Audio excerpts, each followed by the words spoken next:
Welcome to GS educator. मैं हूं शालिनी श्रीवास्तव और आज से हम पॉलिटी की क्लासेस शुरू कर रहे हैं कि आपके पीसीएस प्री एग्ज़ाम को ध्यान में रखकर टॉपिक सिलेक्ट किए जाएंगे और उस पर पहले हम डिस्कस करेंगे और फिर लास्ट में मैं आपसे क्वेश्चन करूंगी जिसका आंसर आपको मुझे कमेंट में देना है।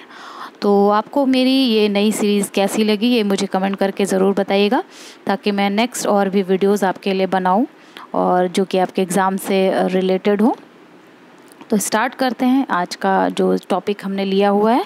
तो आज का जो टॉपिक हमने लिया है वो है भारत का संवैधानिक विकास, जो कि 2 पार्ट में है।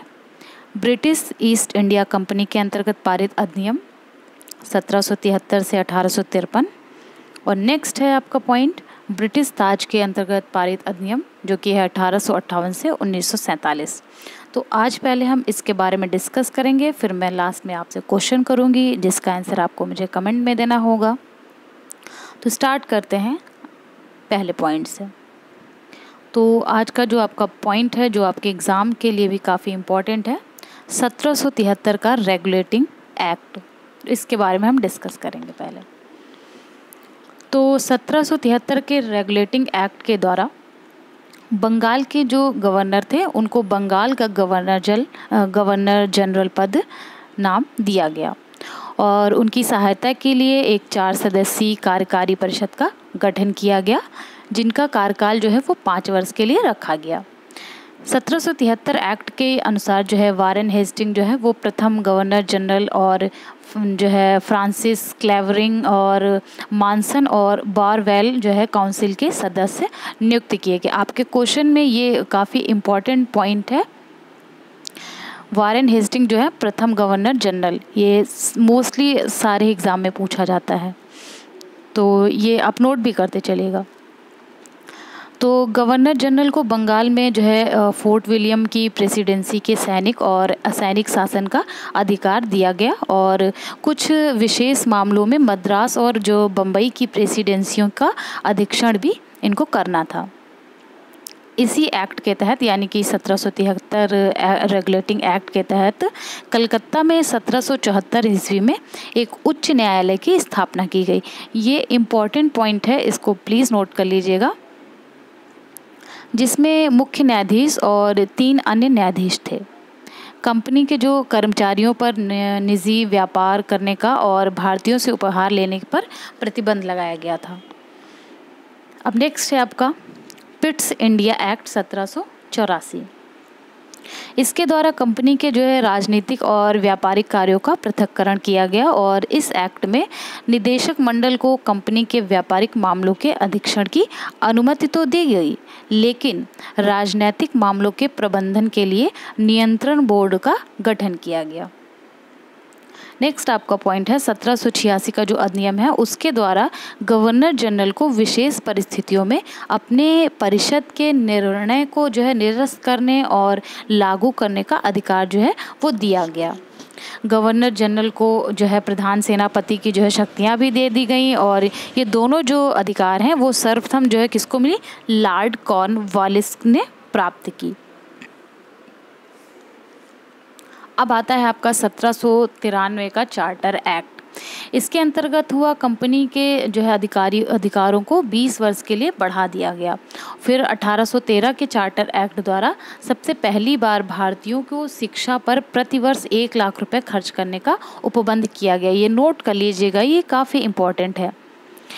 कंपनी के भारतीय व्यापार के एकाधिकार को समाप्त कर दिया गया और चीन के साथ जो है चाय के व्यापार पर एकाधिकार इनका बना रहा। 1833 के चार्टर एक्ट द्वारा बंगाल के जो गवर्नर जनरल थे इनको संपूर्ण भारत का गवर्नर जनरल बना दिया गया। ये याद रखिएगा, 1833 के चार्टर एक्ट के द्वारा ही बंगाल के गवर्नर जनरल को संपूर्ण भारत का गवर्नर जनरल बना दिया गया।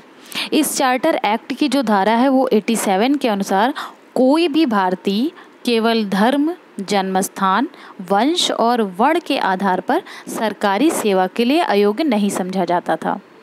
देश की जो शासन प्रणाली का केंद्रीकरण जो है वो कर दिया गया था और लॉर्ड विलियम बेंटिंग जो है भारत के प्रथम गवर्नर जनरल नियुक्त हो गए थे।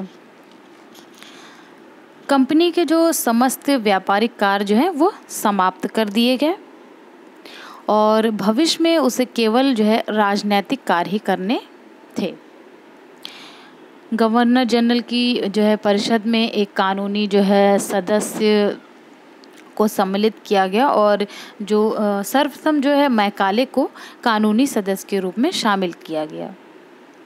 इस एक्ट के तहत जो है सपरिषद गवर्नर जनरल को पूरे भारत के लिए कानून बनाने का अधिकार प्रदान कर दिया गया था। इसी एक्ट में नियुक्तियों के लिए जो है योग्यता संबंधी मानदंड अपनाकर भेदभाव को समाप्त कर दिया गया। 1853 के चार्टर एक्ट द्वारा विधायी शक्तियों को कार्यपालिका शक्तियों से पृथक करने की व्यवस्था की गई। विधि निर्माण में जो है भारतीय केंद्रीय विधान परिषद की स्थापना की गई और सिविल सेवकों की भर्ती और चयन हेतु खाली प्रतियोगिता का शुभारंभ किया गया। ये जो आज आपका टॉपिक था, जिसमें मैंने आपका पहला पॉइंट लिया था, जो कि आपको ग्राफ में भी दिख रहा है, ब्रिटिश ईस्ट इंडिया कंपनी के अंतर्गत जो आपका मैंने 1773 से 1853 तक ये हमने डिस्कस किया। अब मैं आपसे क्वेश्चन करूंगी जिसका आंसर आपको मुझे कमेंट में देना है। तो आपका जो क्वेश्चन है आज का, किस अधिनियम के द्वारा ब्रिटिश संसद ने चाय के साथ व्यापार को छोड़कर ईस्ट इंडिया कंपनी के भारत के साथ व्यापारिक एकाधिकार को समाप्त कर दिया था? ऑप्शन ए है 1813 का चार्टर अधिनियम, ऑप्शन बी है 1833 का चार्टर अधिनियम, ऑप्शन सी है 1853 का चार्टर अधिनियम और ऑप्शन डी है 1873 का चार्टर अधिनियम। इसका आंसर आपको मुझे कमेंट में देना है और मैं इसका राइट आंसर आपको नेक्स्ट वीडियो में दूंगी। तो आपको ये सीरीज़ कैसी लगी, क्या मुझे इसको आगे बनाना चाहिए या नहीं, और जैसा भी है आप मुझे कमेंट करके बताइए ताकि मुझे पता चले कि ये आपको सही लग रही है, आपको समझ में आ रहा है या नहीं, ताकि हम इस पे और भी आगे काम कर सकें। और अगर आप कोई सजेशन देना चाहते हैं या आप कोई टॉपिक जानना चाहते हैं तो आप मुझे वो टॉपिक बता सकते हैं। तो मैं और मेरी टीम कोशिश करेंगे कि हम उसके बारे में भी आपको बताएं। तो अगर आप ऐसे ही मेरे वीडियोस मिस नहीं करना चाहते हैं तो आप मेरा प्लीज़ फेसबुक पेज लाइक करिए और आप मेरा यूट्यूब चैनल सब्सक्राइब करिए। तो आज के लिए फ़िलहाल इतना ही, मिलती हूँ नेक्स्ट वीडियो में। Thank you.